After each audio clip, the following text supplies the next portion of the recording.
রীতি মেনে আবারও নতুন রূপে সাজল আল্লাহর ঘর পবিত্র কাবা শরীফ। হিজরি নতুন বর্ষ 1448-এর সূচনা লগ্নেই পাল্টানো হয় কাবার গিলাফ। অংশ নেয় কারিগর ও প্রযুক্তিবিদদের বিশেষ একটি দল। এবার মোট 10 ধাপে পরিবর্তন করা হয় কিসওয়া নামে পরিচিত বিশেষ চাদর।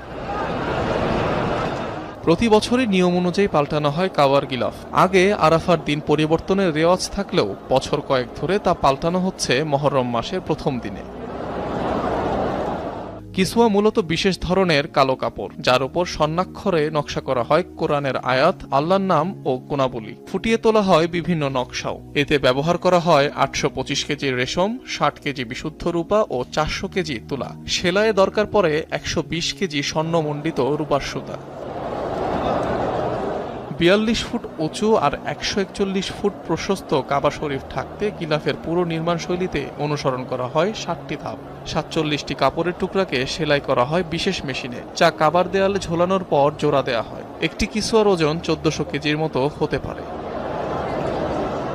পরিবর্তনের পর পুরনো গিলাফের বিভিন্ন অংশ মুসলিম দেশসহ বিভিন্ন জাদুঘরে উপহার হিসেবে পাঠায় সৌদি কর্তৃপক্ষ।